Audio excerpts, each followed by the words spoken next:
Especially جو ہے وہ پاکستان کے اندر بھی بہت زیادہ ایکسٹریم لیول پر چلا جاتا ہے بعض دفعہ.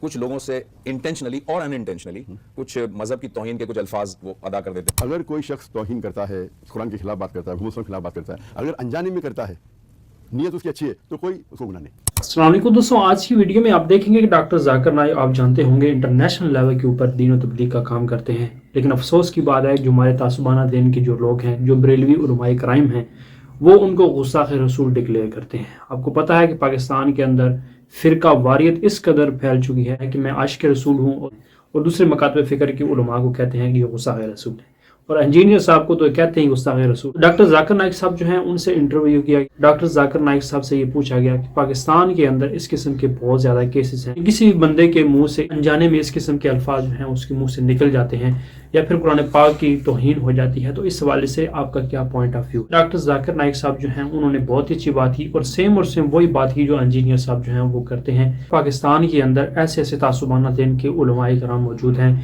جو کیا کرتے ہیں کہ لوگوں کے اوپر گستاخی کے الزامات لگاتے ہیں، گستاخی کے فتوے جو ہیں وہ شائع کرتے ہیں اور لوگوں کی زندگیاں جو ہیں وہ خطرے میں ڈالتے ہیں.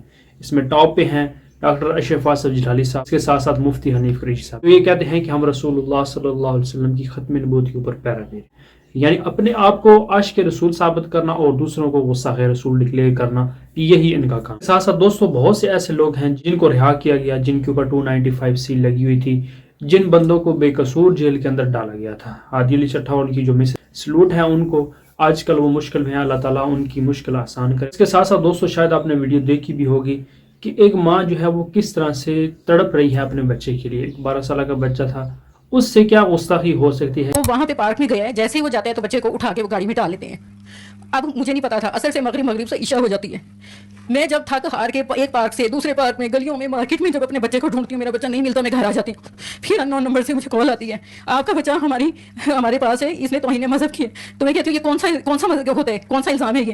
تو وہ کہتے ہیں کہ آپ کے بچے نے یہ کیا ہے، مطلب مذہب توہین کیا ہے. تو میں کہتی ہوں انہیں، میں منت کرتی ہوں فون پہ، اللہ کا واسطہ ہے، خدا رسول کا واسطہ ہے، ہم ایسے نہیں ہیں، مسلمان گھرانے سے ہم تعلق رکھتے ہیں، میرا بچہ مسلمان فیملی میں پیدا ہوا ہے، میرے بچے نے ایسے نہیں کیا، اللہ رسول کا واسطہ ہے، میرے بچے کو چھوڑ دیں.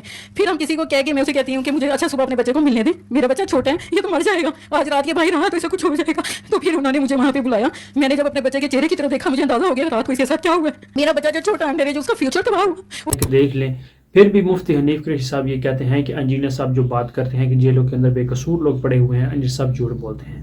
بہت ہی شرم کا مقام ہے لوگوں کے لیے جو یہ کہتے ہیں اس طرح کے معاملات نہیں ہوتے. اسپیکر صاحب، بہت سارے بچوں کا فیوچر از ایٹ اسٹیک.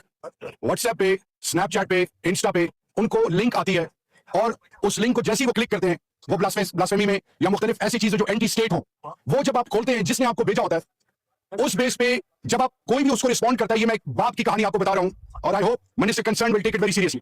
سر مجھے اڈیالہ کے بعد یہ کچھ فیملی ممبرز ملے، انہوں نے سب نے یہی چیز بتائی جو بھی آپ کے نوٹس میں لا رہا ہوں. سر یہ لنک کھولتے ساتھ ہی جس نے اس کو لنک بھیجا ہوتا ہے، وہ مختلف ڈی پیز کے ذریعے جب آگے میسج آتا ہے، کبھی یونیورسٹی کا، کبھی مدرسے کا، کبھی کسی آرگنائزیشن کا نام یوز کر کے، وہ بچہ جب اس کو رپلائی کرتا ہے کہ وٹ از دس، تو وہ کہتے ہیں کہ یہ آپ ہمیں سینڈ کریں تو اس کے بدلے ہم آپ کو ڈیٹیل انفارمیشن دیں گے. سر میجورٹی پاکستان کے بچے رورل ایریاز کے، سر ان کو اس کی کوئی انفارمیشن نہیں ہے. سر وہ آج جیلوں میں پڑے ہیں، ان کی زندگیاں داؤ پہ ہیں، ان کے ماں باپ ذلیل ہو رہے ہیں، اس میں بچے نہیں ہیں، بچیاں بھی ہیں. سو پیورلی آن ہیومینیٹیرین گراؤنڈز اس کا کیا رپلائی دیں گے؟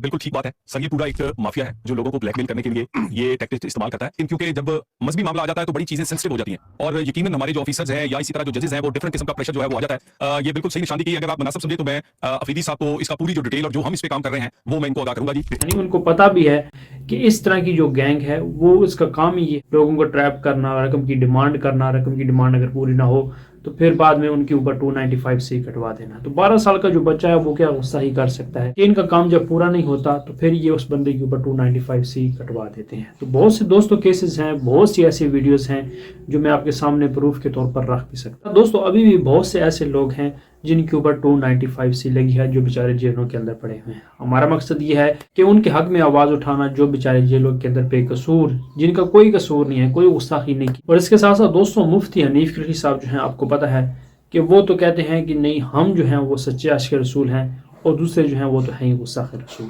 تو کیا اس کی سزا اسلام نے سزائے موت رکھی ہے یا اس کی کوئی اور سزا ہے؟ پہلے بات آپ کو یہ دیکھنا چاہیے کہ اگر کوئی سزا جو ہے قرآن مجید میں لکھا ہے وہ صرف اس ملک میں نافذ کی جائیں گی جو ملک شریعہ کو فالو کر رہا ہے، لفظی نہیں، پریکٹیکلی. اگر ٹرولی شریعہ اس دیش میں ہے، اس ملک میں ہے، تو شریعتاً پہلا یہ جو